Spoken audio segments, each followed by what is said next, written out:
Hello friends, welcome to my channel Aharadi the Food Fiesta.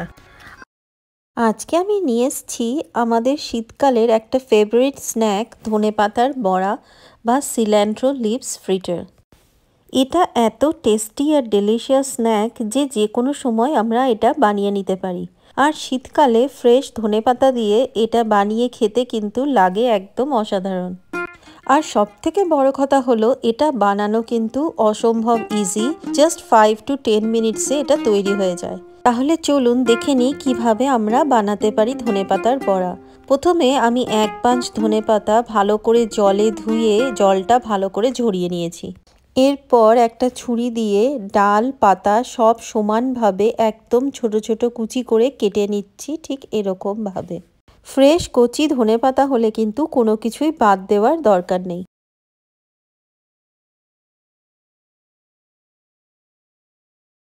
আর যদি একটু হলুদ হয়ে যাওয়া পাতা থাকে সেটা আপনারা ফেলে দিতে পারেন, আর মোটা ডান্ডি থাকলে ফেলে দিতে পারেন।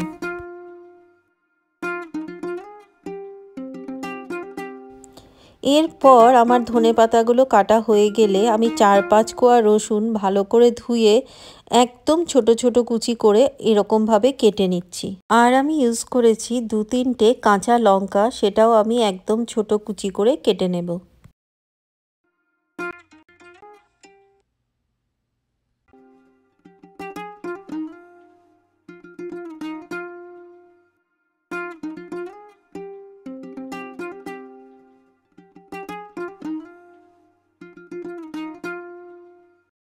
ধনেপাতা রসুন কাঁচা লঙ্কা সব কাটা হয়ে গেলে একটা বাটির মধ্যে নিয়ে আমি অল্প অল্প করে বেসন এটার মধ্যে দিয়ে অল্প করে জল দিয়ে একটা সলিড মিক্সচার বানিয়ে নেব। মিক্সচারটা কিন্তু আমরা অল্প করে জল দিয়ে বানাবো, না হলে কিন্তু একদম পাতলা হয়ে যাবে।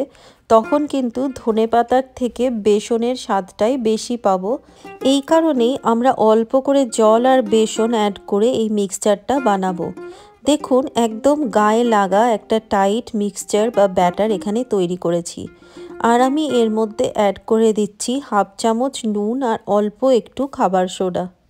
দেখুন ব্যাটারটা ঠিক এরকম দেখতে হবে। আমার ব্যাটার তৈরি হয়ে গেছে। আমি 2-3 মিনিট এটাকে রেখে একটা ফ্রাইং প্যানে 1/2 কাপ মতন তেল গরম করে আমি 1 চামচ করে দিয়ে দিচ্ছি ভাজার জন্য। বড়াগুলোকে ভাজতে দিয়ে লো টু মিডিয়াম ফ্লেমে আমি 4 থেকে 5 মিনিট প্রত্যেকটা পিঠ আস্তে আস্তে ভেজে নেব। এই বড়াটা কিন্তু জোরে ভাজলে ভেতরটা তখন আমাদের ভালো করে রান্না হবে না, অথচ ওপরটা পুড়ে যাবে, সেটা কিন্তু খেতে একদম ভালো লাগে না। সেই জন্য লো টু মিডিয়াম ফ্লেমে ভাজাটা খুবই প্রয়োজনীয়।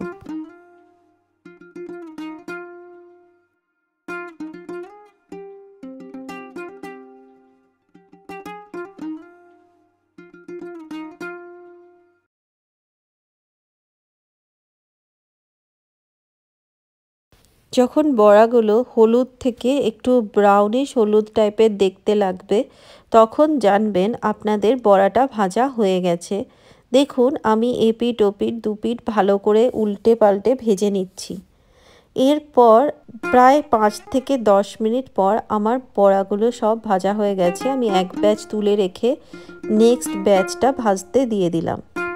ব্যাস দেখুন কত সহজে তৈরি হয়ে গেল সিল্যান্ট্রো লিভ ফ্রিটার্স বা ধনেপাতার বড়া। এটা কিন্তু স্ন্যাক হিসেবে তেঁতুলের চাটনি বা টমেটো কেচাপের সাথে খেতে লাগে অসাধারণ, অথবা পরিবেশন করে দিন বিকেলের চায়ের সাথে। এটা খেতে কিন্তু খুব লোভনীয় লাগে। তাহলে দেখুন বন্ধুরা কত সহজে তৈরি হয়ে গেল ধনেপাতার বড়া। আমার এই রেসিপিটা ভালো লাগলে লাইক শেয়ার সাবস্ক্রাইব আর কমেন্টস করতে ভুলবেন না। Thanks for watching.